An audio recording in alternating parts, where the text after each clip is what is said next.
Hello दोस्तों, make माई SSC channel में आप सभी का स्वागत है। आज हम लोग फिर से जुड़े हैं नंबर एनालॉजी के बाद एक इम्पॉर्टेंट टॉपिक, जिस टॉपिक का नाम है वर्ड एनालॉजी या फिर शब्द सादृश्यता, जिसे कहते हैं हिंदी में।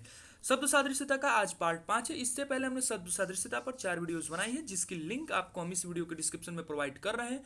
वहां से जाकर आप इन पुरानी वीडियोस को देख सकते हैं।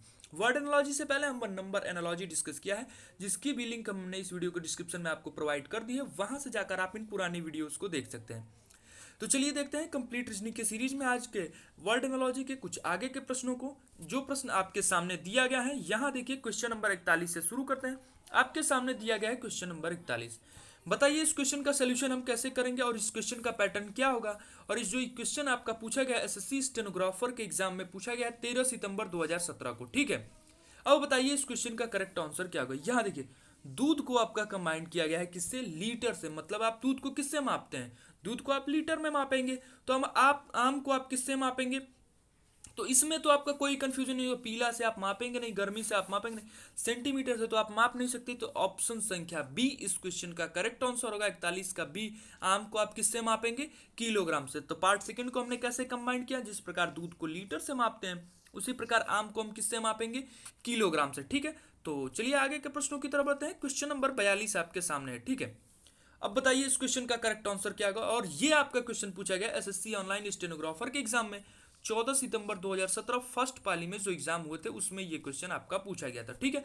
बताइए पैटर्न क्या होगा। पार्ट फर्स्ट को हमने कैसे कंबाइन किया, तो यहाँ देखिए आपको बोला गया है कि बंद, उसके बाद से हुआ है खुलना, बंद खुला। यदि बंद है तो खुला। तो ऊपर जाना, तो ऊपर जाना। तो अब यहाँ आपका ऑप्शन क्या बनता है, यदि वो कोई ऊपर जा रहा है तो वो कह रहा है कि नीचे आना, ऑप्शन संख्या सी। और कुछ इसमें करना ही नहीं है, कोई भी कॉम्बिनेशन या फिर कोई भी ऑप्शन हमें काटने की जरूरत है ही नहीं। चलना, हिलना या फिर तल तो होने ही नहीं वाला। तो इसका करेक्ट आंसर होगा ऑप्शन संख्या सी। ऊपर जाना का क्या हो जाएगा, नीचे आना का। जिस प्रकार बंद खुला से संबंधित है उसी प्रकार ऊपर जाना नीचे आने से संबंधित है, ठीक है। चलिए आज के अगले प्रश्न की तरफ बढ़ते हैं। आपके सामने है क्वेश्चन नंबर 43। अब बताइए इस क्वेश्चन का करेक्ट आंसर क्या होगा। ये आपका स्टेनोग्राफर के एग्जाम में grade C and grade D 14 सितंबर 2017 फर्स्ट पाली में पूछा गया प्रश्न है। यहाँ देखिए मृदा को आपका कंबाइन किया गया है किससे, पृथ्वी से। मृदा कहाँ पाई जाती है, पृथ्वी पर पाई जाती है। तो अब आपके बादल कहाँ पाए जाते हैं ये बताइए। 43 का करेक्ट आंसर क्या होगा। तो बादल आपके पाए जाते हैं आकाश में। आकाश आपको कहाँ दिख रहा है, ऑप्शन संख्या ए में। ऑप्शन संख्या ए ही इस क्वेश्चन का करेक्ट आंसर होगा। बादल बरसते हैं ये इनका गुण है, गरजते हैं ये उनका गुण है। बादल काले होते हैं वे उनका रंग है, ठीक है। तो ऑप्शन संख्या ए, बादल पाए कहाँ जाते हैं, आकाश में। जिस प्रकार मिट्टी पृथ्वी पर पाई जाती है, जिस प्रकार मृदा पृथ्वी पर पाई जाती है, उसी प्रकार बादल आकाश में पाए जाते हैं, ठीक है। तो हम आगे बढ़े, हमारे सामने आया क्वेश्चन नंबर 44। अब बताइए इस क्वेश्चन का करेक्ट आंसर क्या होगा। स्टेनोग्राफर के एग्जाम में पूछा गया क्वेश्चन 14 सितंबर 2017 को, ठीक है। अब यहाँ देखिए आपको कंबाइन कैसे करना है, यहाँ ध्यान से देखेंगे आप इस प्रकार के प्रश्नों को। गुलाब एक क्या है, फूल है। गुलाब आप एक प्रकार का फूल है। अब आप कंबाइन कीजिए, सड़क एक प्रकार की भूमि है, जी बिल्कुल नहीं, ठीक है। सरसों एक प्रकार का पीला है, नहीं, सरसों एक पीला होता है वो अलग चीज है, ठीक है। लेकिन सरसों क्या है वो आपसे पूछा गया, ठीक।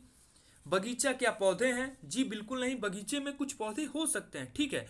उसके बाद से आपका आया है वरगद। वरगद एक वृक्ष है और ऑप्शन संख्या डी ही इस क्वेश्चन का करेक्ट आंसर भी होगा। वरगद आपका क्या है, तो बरगद आपका एक वृक्ष है। स्टेनोग्राफर के एग्जाम में पूछा गया प्रश्न। आप इस प्रकार के प्रश्नों से इनका पैटर्न को समझ सकते हैं। कुछ भी नहीं है इस प्रकार के प्रश्नों में, बस थोड़ी सी प्रैक्टिस होनी चाहिए। आप इस प्रकार के सवालों को 2 से 3 सेकंड में आसानी से बना ले जाएंगे, ठीक है। आगे बढ़े हम, आप हमारे सामने आया क्वेश्चन नंबर 45। अब बताइए इस क्वेश्चन का करेक्ट आंसर क्या होगा। यह देखिए ग्रीष्म के सामने आपका दिया गया है ग्रीष्म निष्क्रियता।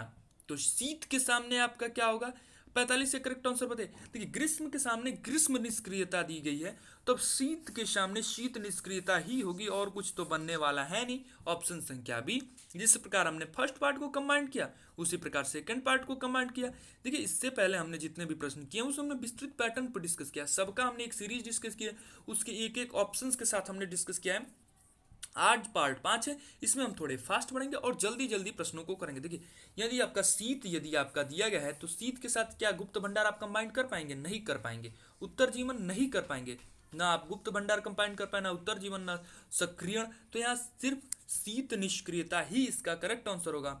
और ये आपका क्वेश्चन कहाँ पूछा गया था, तो एसएससी सीजीएल टायर 1 के एग्जाम में सितंबर 2016 और 4 सितंबर को ये सब एग्जाम हुए थे। ठीक है, अब बढ़ते हैं क्वेश्चन नंबर 46 की तरफ। अब आइए बताइए इस क्वेश्चन का करेक्ट आंसर क्या होगा।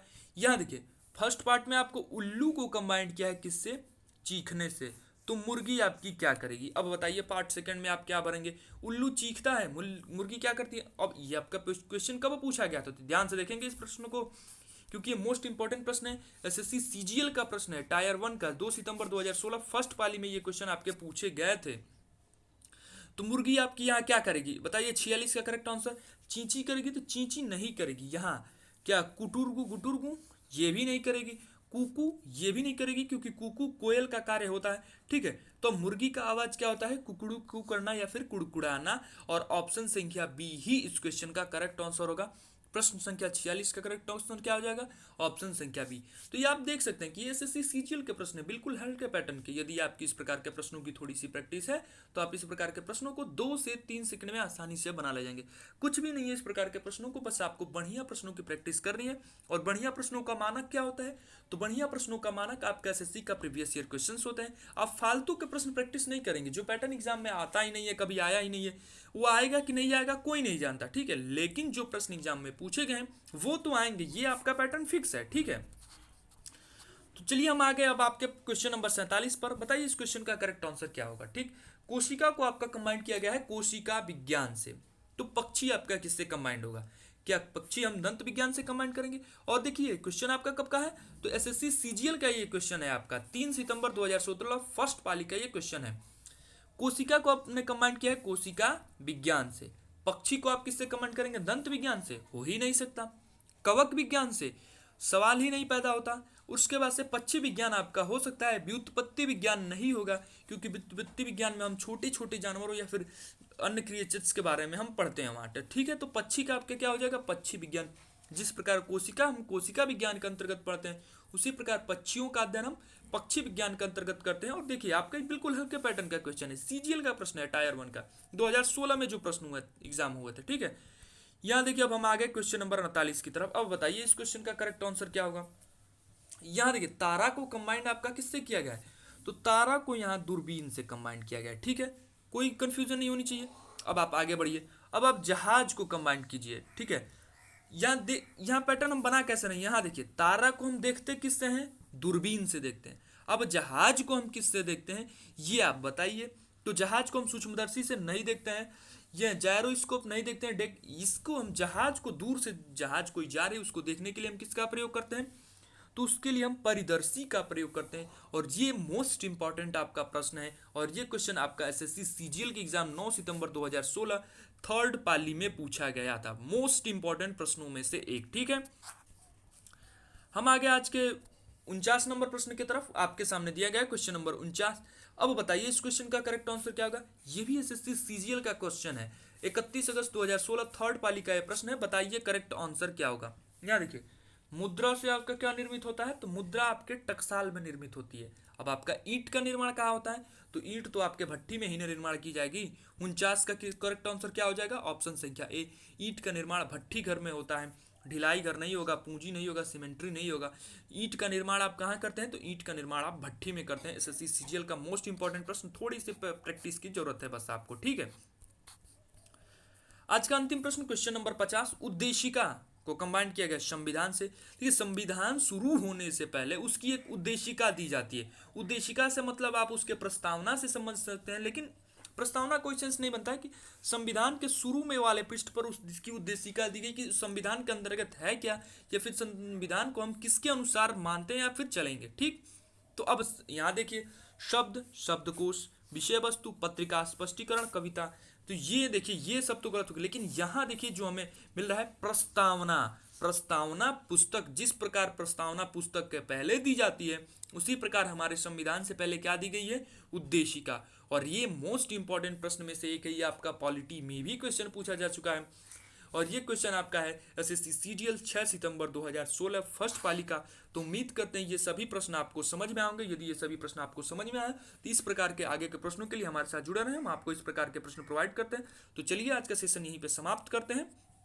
यदि ये वीडियो आपको पसंद आई हो तो इस वीडियो को लाइक करें तथा इसी प्रकार रीजनिंग से संबंधित अन्य इंपॉर्टेंट सेशन के लिए हमारे चैनल को सब्सक्राइब जरूर करें। धन्यवाद।